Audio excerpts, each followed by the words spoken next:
The sun hadn't yet risen when Hannah Dawson lit the stove in her cabin. The chill hadn't left the air from the night before, and her breath puffed as she moved through the quiet house, careful not to wake her boy. She was only 32, but looked older from the years of loss and worry. Her husband, Everett, had been gone for 3 winters now, gunned down during a land dispute just outside Fort Smith. Since then, Hannah had kept the farm running by herself, raising young Will, now 9, without a man's help or much money. Most days she managed. Today didn't feel like one of those days.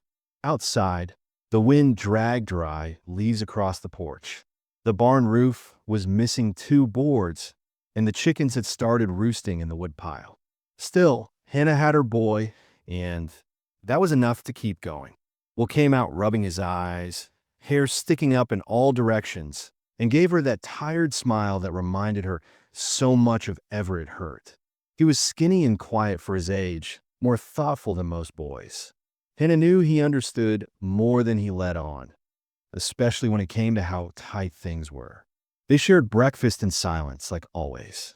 Hannah didn't believe in hiding truth behind fake cheer, and didn't ask for more than she could give. When they were done, she handed him the bucket for eggs, kissed the top of his head, and sent him out back. She was washing up when the sound of hooves made her pause. Not 1 horse, 3, maybe 4. She dried her hands on her apron and stepped outside, shielding her eyes. For men were riding toward the cabin. Strangers, not the kind that passed through by accident. Her breath caught. She knew trouble when she saw it. Years in the West had taught her how to read men before they spoke. These ones rode with the loose confidence of men who didn't fear being stopped. The kind who believed the law was a joke, and good people were just marks waiting to be taken. One of them, the youngest, smiled wide like he'd just found something amusing. The man leading them was older, built solid, his face half shadowed by a flat-brimmed hat. Hannah felt her stomach twist. She didn't know him, but something about him made her step back without thinking. "Mornin', ma'am," the older one said, slow and polite like a snake. "You got water for a thirsty crew?" She forced her voice steady. "Pumps out back." The men dismounted. The younger one with a grin walked past her, brushing her shoulder like he owned the place. Will came around the side of the house with the egg bucket in hand. When he saw the men, he stopped. The leader's eyes fell on Will. "That your boy?" Hannah stepped in front of him. "Yes." He nodded like he'd already decided something. "Nice spread you got here." "Quiet. We don't have much," Hannah said quickly. "Just enough to get by." The man nodded again. His smile didn't reach his eyes. "Well, that's something." They didn't take long to show their real reason for coming. A few words between them. A glance. Then the younger one grabbed Hannah's arm while the other 2 blocked the door. The leader stepped close, voice low. "See, we've been riding hard. We need a place to stay tonight. Somewhere no one will come looking." Will yelled. Hannah twisted free and shoved him behind her. "Please," she said, "you don't have to do this." But pleading never helped men like these. They tied Hannah's hands and locked her in the barn. She could hear Will crying through the walls, then nothing. Just the wind.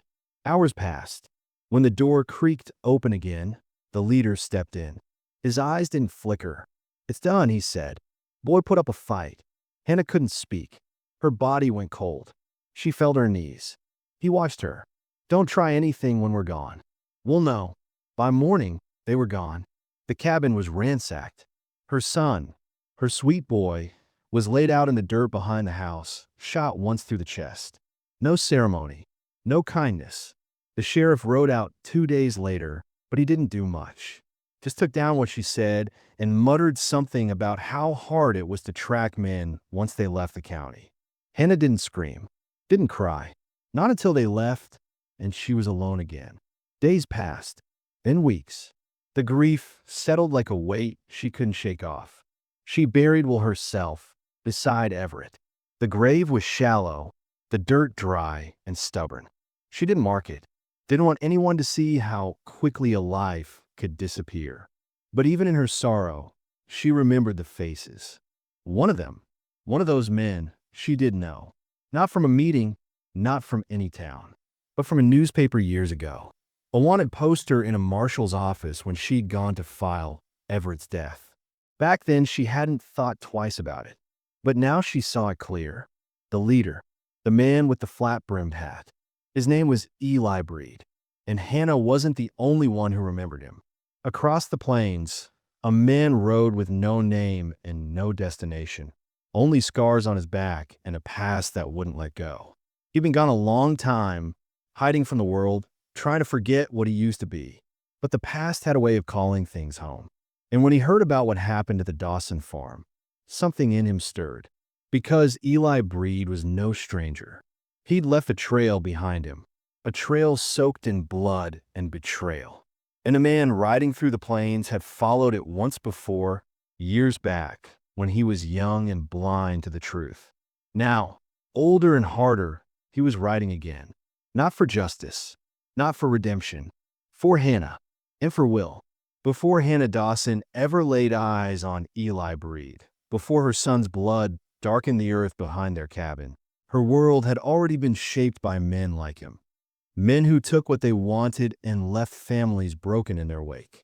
Everett, her husband, had been caught in one of those men's storms, though at the time, she hadn't known the full story. He died fighting for a parcel of land that another man claimed was his by right of blood and bullets. No one had cared much to settle it, and Hannah was left to pick up the pieces, knowing only that the world didn't protect people like them. But Everett had once served under a U.S. Marshal, back before they'd settled in the Arkansas hills. He'd spoken of those days like they belonged to someone else.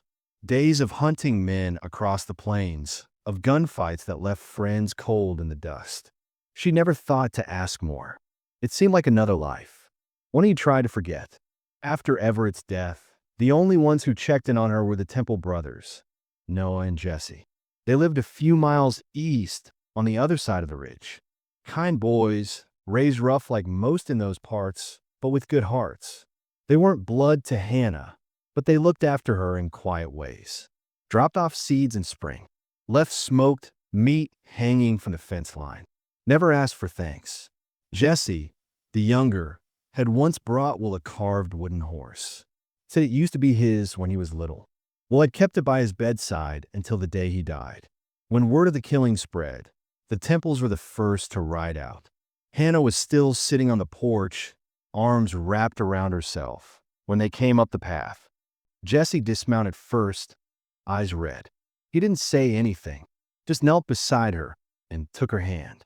Noah paced, jaw clenched, hands twitching like he needed to break something. Tell me what they looked like, he said finally. Hannah didn't look at him. I already told the sheriff. Noah spat. Sheriff's a drunk. Ain't done nothing since the Harlan boy vanished last fall. I told him everything, she said again, voice flat. But it won't matter. Jesse looked up. It matters to us. Later, inside, she pulled out a tin box from the hearth. Inside was a crumpled newspaper clipping. It was old, ink faded, corners curled, but the name was still there, Eli Breed. Wanted for robbery, attempted murder, suspected in 3 other killings. The sketch didn't do him justice, but the eyes were the same. Dead cold, measuring, like he was always weighing whether to shoot or not. Jesse leaned over her shoulder. You sure? I'd never forget those eyes. Noah crossed his arms. If it's him, he ran with the McLaren gang. Thought they were all dead or locked up. Maybe not all, Hannah whispered. A silence stretched in the room, heavy as a coffin lid. They weren't the only ones to take notice. Across the hills, a man named Callum Mercer heard about the killings in a saloon up near Oklahoma Territory.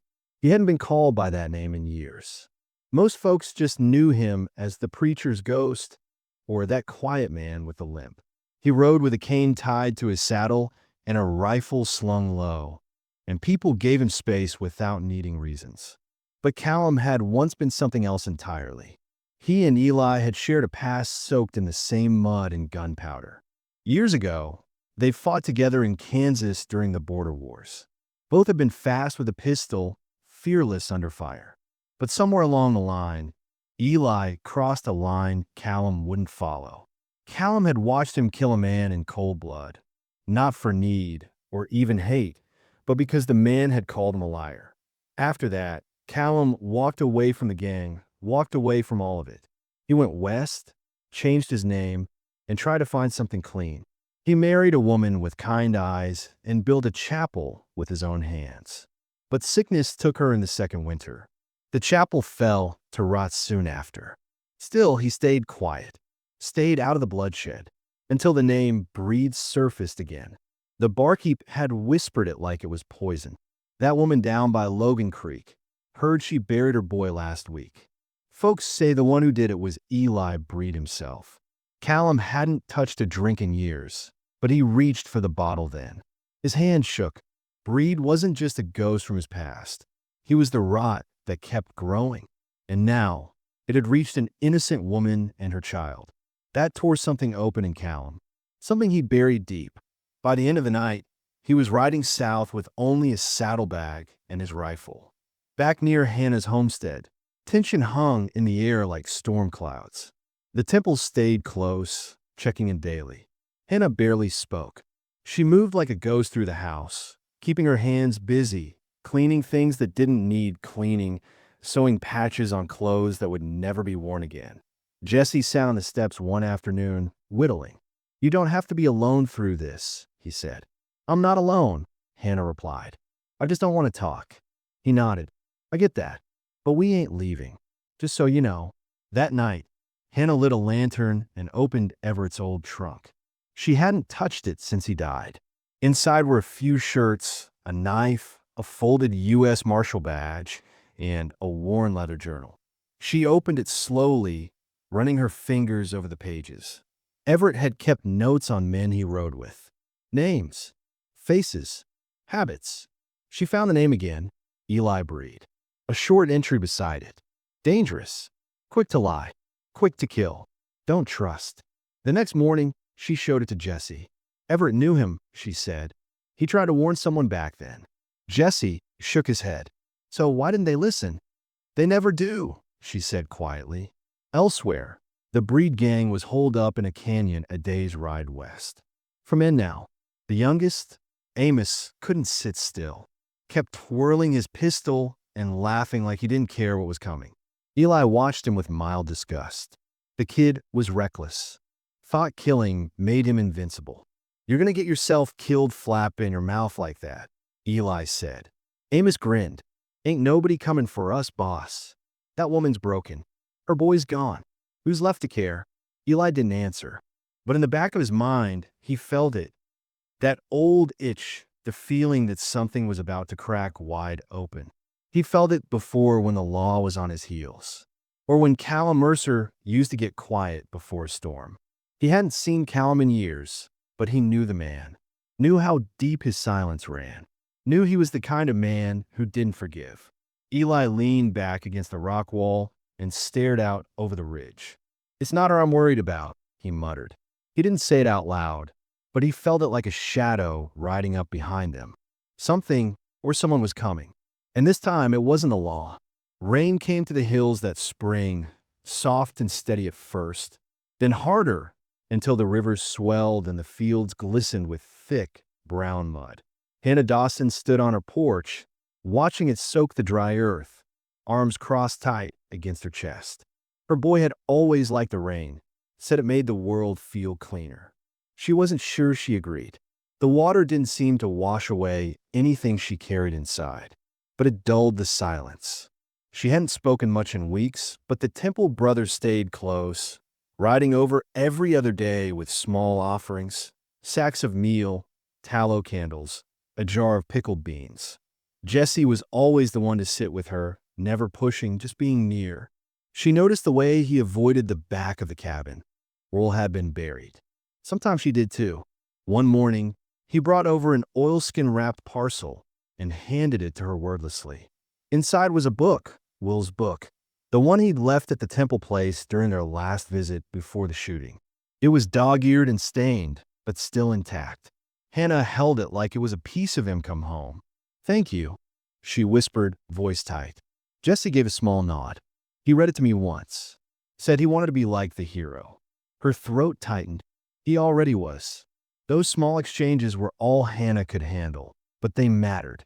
They were little steps, like a path made of stones across a rushing creek. She didn't know where it led, maybe nowhere. But she stepped slowly. In town, the sheriff had moved on from the case, already distracted by new trouble along the border. When Jesse pushed him again for a wanted notice on Eli Breed, the man just sighed and said, "He's long gone." And we got our hands full. No, it didn't take that well. He started drawing maps, marking sightings, asking around the rail yards and saloons, trying to track the gang himself. Jesse didn't stop him, but he kept returning to Hannah's, spending more time with her than the search. He helped fix the chicken coop one day, replaced a broken pane of glass the next. Nothing grand, nothing that asked for thanks. One evening, as the sky turned orange and the wind carried the smell of damp wood, Jesse sat on the porch, carving again. "You ever think about leaving?" he asked her. She looked at him, puzzled. This place, this land, just riding away from it all. She considered the question carefully. Sometimes, but the ghosts would follow. He gave her a sideways look. "You don't have to carry it alone." "I know," she said softly, "but I do." She didn't tell him that she heard Will's voice sometimes. In the morning, just before her eyes opened, she'd swear she heard him laughing. It vanished as soon as she sat up, but it lingered enough to make her stay still for a while, afraid the silence would swallow her whole if she moved too fast. Elsewhere, Callum Mercer was closing in. He'd been following the loose trail of the Breed gang for days. Charred campfires, stories from frightened ranchers, rumors passed between travelers. He hadn't approached Hannah yet, not until he was sure. He needed to see where the ghosts truly were before he opened his mouth. But what he'd heard was enough. Breed hadn't changed. If anything, he'd grown crueler. The old crew was long gone. Callum knew that for sure. What remained was younger men without roots, men who looked to Breed like he was some kind of prophet. But Callum remembered what that made them: tools. And Breed had always broken his tools once they were dull. Callum spent one night at a half-burnt chapel west of Logan Creek, sleeping under the sagging roof. In the morning, he looked out at the hills and thought of the woman he'd once loved, buried far from this place. She told him once that you could live without justice, but not without meaning. That stuck with him. That's why he was here. He rode into town quietly and kept to the edge of things. Asked for directions to the Dawson place. Got them from a livery hand who didn't ask questions. Before he left, the man said, "You looking to stir that up again? Most folks around here already put it out of their minds." Callum gave him a long look. "I haven't." When he finally came to Hannah's door, it was raining again. She opened it a crack, lantern in hand, eyes wary. "Ma'am," he said, tipping his hat. "Name's Callum Mercer. I was a friend of your husband a long time ago." That stopped her. She opened the door wider. "You knew Everett?" "Yes, ma'am. Rode with him a short while, before he settled." She stared at him hard, and he didn't flinch. Eventually, she stepped aside. "Come in." He didn't speak for a while, just stood near the hearth and let the warmth settle. Hannah sat stiffly in the chair opposite him, hands folded in her lap. "I know about Breed," he said finally. Her hands tightened. "Ow!" Callum reached into his coat and pulled out a notebook, not unlike Everett's. There were names, towns, signs, and blood. He slid it across the table. "I've been following him for some time. When I heard what happened here, I knew I'd let him live too long." "You knew what he was back then?" "Yes. And I walked away. Figured it was enough. And now—" Callum's jaw set. "Now, I aim to finish it." She studied him. There was no swagger in his words. No show. Just a weariness so deep it looked like it had eaten away parts of him. She recognized it. She lived with it too. "What do you want from me?" she asked. "Nothing," he said. "Just to know if you've seen his face clear. If it was him, it was—" He nodded. "Then I won't ask you to carry this."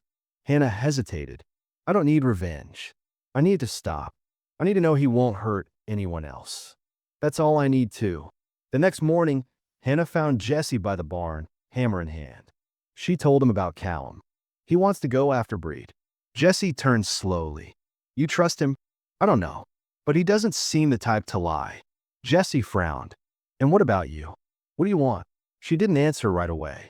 I want to sleep through the night without hearing my boy's voice and wondering if I could have done something different. Jesse stepped closer, set the hammer down. You couldn't. You did everything. She looked at him for a long moment. Then, in the quiet between them, something shifted. She reached out and touched his wrist, just briefly. But it was the first time she'd touched someone since he died. That night, Hannah sat by the fire with the old journal in her lap and Callum's notebook beside it. She lit a fresh candle and started to write.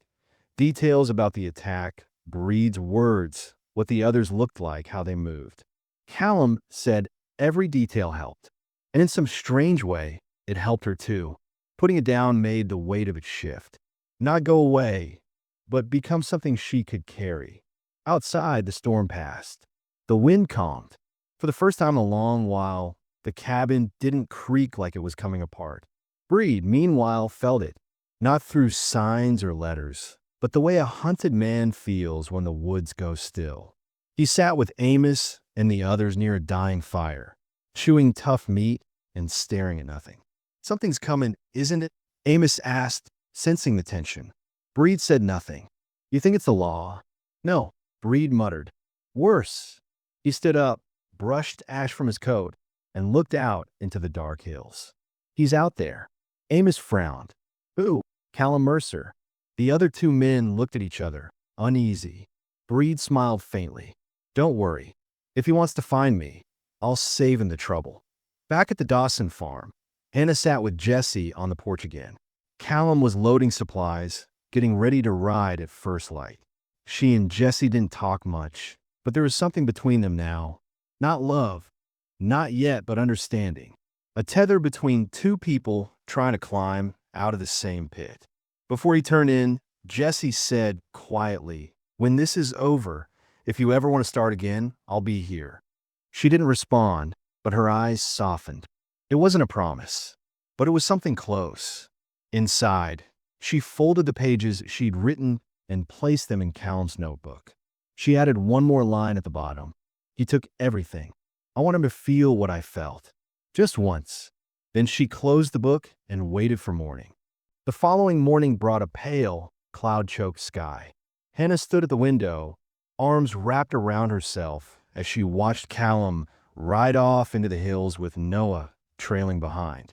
Jesse had stayed behind, not because he feared the ride, but because Hannah hadn't asked him to go. And she wasn't sure if she wanted him to risk that yet. She wasn't ready to lose someone else.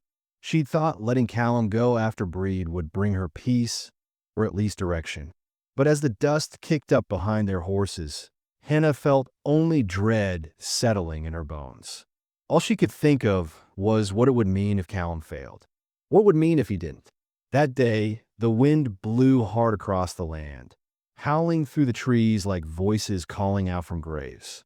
She tried to keep busy, hauling feed, patching the back fence, but nothing steadied her hands. She dropped a pail of nails and just stood there staring at the ground, unable to bend and gather them. Jesse came over without a word and picked them up. His presence should have calmed her, but instead, her breath caught. I can't do this again, she said suddenly, voice cracking. I can't lose anyone else to him. Jesse looked up, brow furrowed. You won't. You don't know that.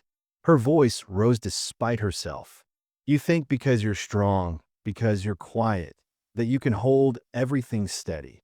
But you don't know what it's like to stand over your son's body. You don't know what it's like to survive that.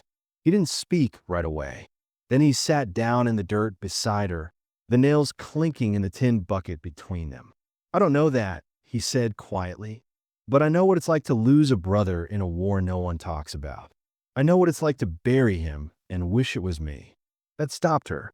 She looked down at him, at the way his fingers rested in the dirt, the way his voice barely held together. I don't talk about him because I don't want to remember how he screamed at the end. But I remember anyway. She knelt beside him slowly. I didn't know. Not your fault, he said.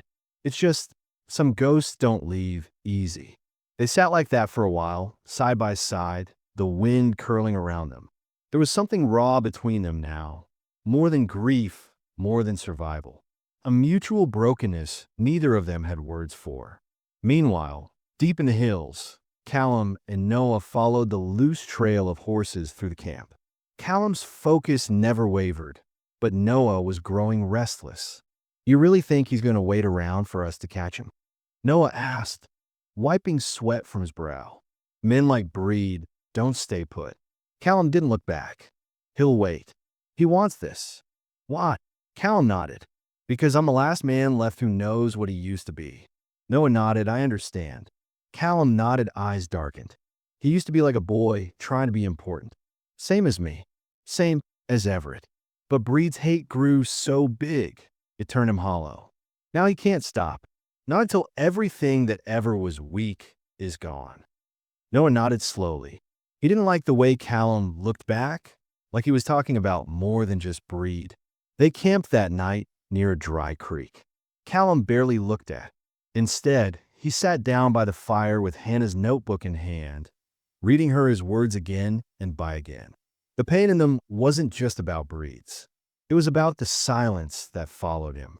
The way people turned their heads sideways. The way no one looked back. He didn't sleep that night. Back at the Dawson farm, he tried to rest under the homestead. Hannah tried to dream of Will. She'd never imagined to see him in the fields, laughing, his skinny arms flailing when he was. But her dreams kept turning darker.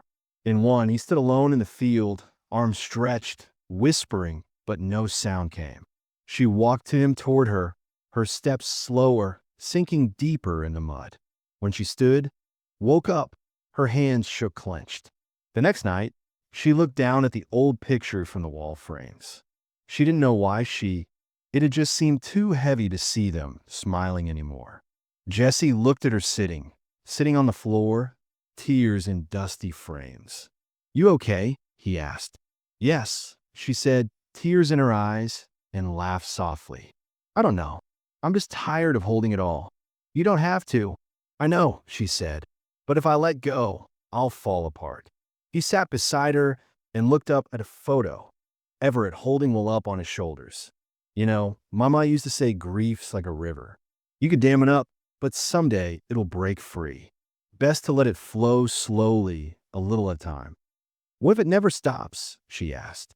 Then I'll be here to stay with you. That night, Hannah wrote down again. Not about the killing, not about the pain, but about Will's life. She wrote down his favorite songs, the way he hated carrots, how he used to count stars and name them all one. She wrote until her hand stopped, and for the first time, the pain in her chest eased. Not gone away, but changed. In the hills, Callum finally caught sight of Breed's camp.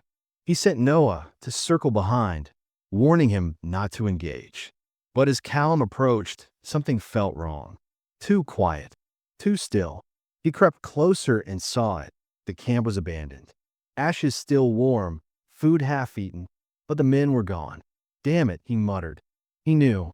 Before he could react, a voice called from the ridge. Looking for me, Mercer.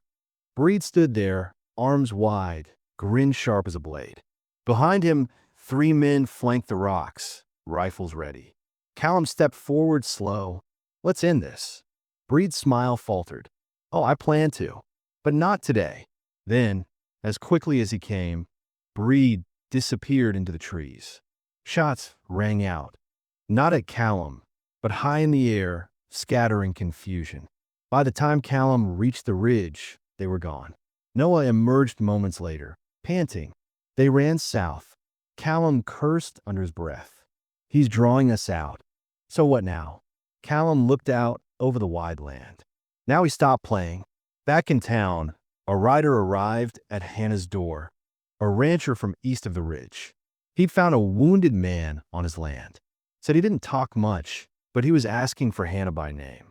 When she and Jesse arrived, they found a man half conscious in a hayloft, leg bloodied, fever rising. It was Amos, one of Breed's boys. Hannah stiffened, but Amos grabbed her wrist. I didn't know, he rasped. Didn't know about the kid. Thought we was just scaring folk. Then he shot him, just for crying. Hannah's throat closed. He told me not to feel nothing. Said it makes you weak. But I see that boy's face every night. Hannah couldn't speak. Tell Mercer, Breed's headed west. Gonna rob the Carson train. Big score. He wants the blood to keep flowing.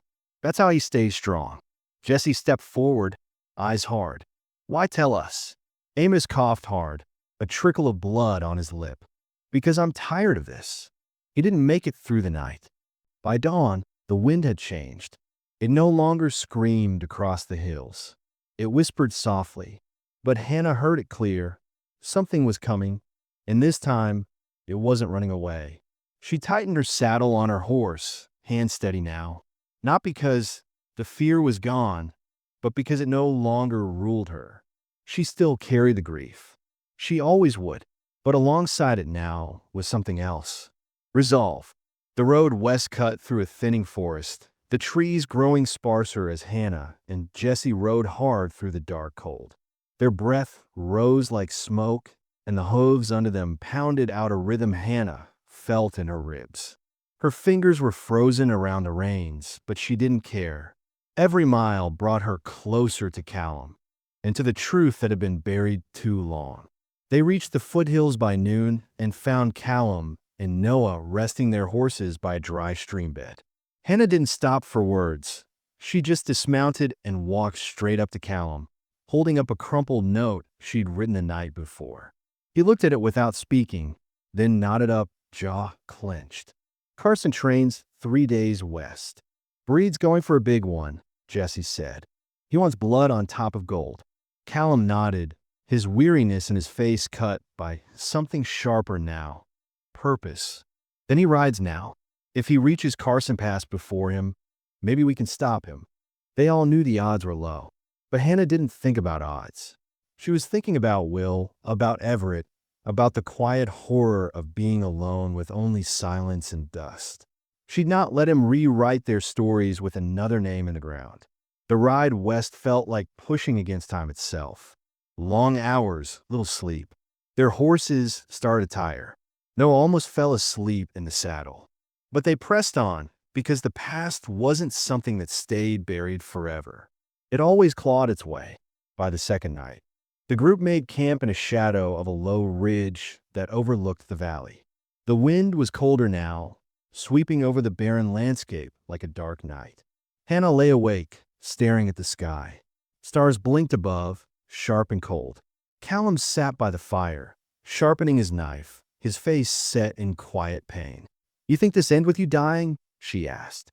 "Yes," he said quietly. "I think it ends with him dying." "That's not what I asked." "Yes." He paused, then set his knife down. "Yes, every man has something that breaks him down. He broke when Everett died. I broke before him. And I think, deep down, I've been here toward this since the day I left you all behind." She walked across the fire and sat by him, close enough to feel the heat from his shoulder. "I try to hate you," she said quietly. "After Will, I wanted to scream your name and curse the wind and pretend you could have stopped him. I know, she said. But the truth is, I don't know if you could have. And I don't know if I would have asked you to. We were all drowning back then, Callum. Some of us just held our breath longer." He looked at her then, not a quick glance, but a full, deep look. "I never forgot you." Her throat tightened. "I never stopped waiting." And just like that, something changed between them. Not forgiveness, just something quieter. A small, fragile bridge built over years of silence. It wasn't everything, but it was something. They spotted Breed's men at dawn, figures on a far ridge, scouting the tracks, laying out their plan. Hannah's stomach twisted as she saw one of them from the ambush. He'd smiled when Will fell. That image had haunted her for months. Now it fueled her. Callum gestured for them to dismount and crawl along the rocks to get a better view. "There," Noah whispered, pointing. "They've got 4 men, dynamite packed in that crate. They're planning to blow the engine," Callum muttered.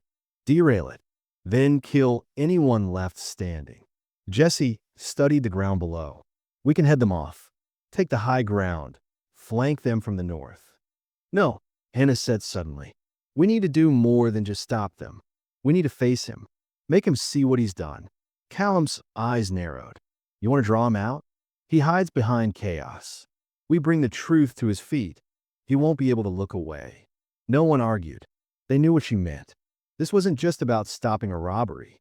It was about ending the story the right way. They waited until sunset. The train whistled echoed in the canyon, a long, lonely cry. Breed and his men moved fast, dragging crates to the tracks, setting fuses. Then Callum stepped into view. Breed, his voice rang out like a shot. The outlaws spun, startled. Callum stepped forward alone, hands empty. It's me. Just me. Breed stepped into the open, rifle raised, but not firing. Well, the ghost walks. Took you long enough. You're still chasing shadows, Callum said. Still trying to be feared. Breed sneered. Fear keeps you alive. I thought you knew that. Hannah moved out from cover, rifle steady. And what's fear gotten you, Breed? A trail of graves? You shot a boy who cried for his mama. You call that strength. For a moment, Breed froze. Then his face twisted. He was a mistake. Weakness needs to be stamped out. Jesse and Noah stepped out next. 4 against 4. The tension cracked in the air. You broke, Callum said, voice low. Whenever it died, you broke. You blamed the world for your pain and turned it into fire. But all that fire's just burning you now.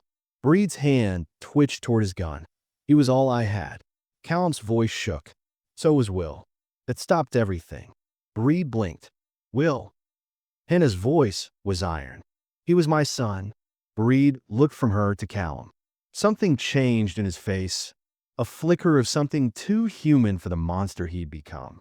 He was just. I didn't know. He was a child, Hannah said. Breed stepped back, like the weight of it finally landed. But the men behind him weren't moved. One reached for his gun. Noah saw it and fired. It all broke loose. Gunshots cracked through the canyon. Hannah dropped to one knee and returned fire. Jesse pulled her behind a boulder as bullets sparked around them. Callum rushed forward, taking down one man with a clean shot to the shoulder. Breed ran. Callum followed. Hannah scrambled after them, heart racing. The chase ended at the cliff's edge. Breed stood at the rim, breathing hard, pistol in hand. Callum approached slowly. You can't run forever. Breed laughed, broken and hoarse. I was never running. I was dragging the past with me. Hannah arrived, rifle raised. Then drop it. Let go. Breed turned to her. Do you think killing me will fix anything? Your boy is still gone. Everett is still dust. I know, she said, but I'm not here for revenge. I'm here to stop the bleeding. Breed looked at Callum. You were supposed to be like me. Callum shook his head. No, I was supposed to break the cycle. Breed raised his gun. Callum fired. The shot rang across the canyon. Breed dropped to his knees, eyes wide, blood blooming on his chest. He looked up at Callum one last time. Then he fell.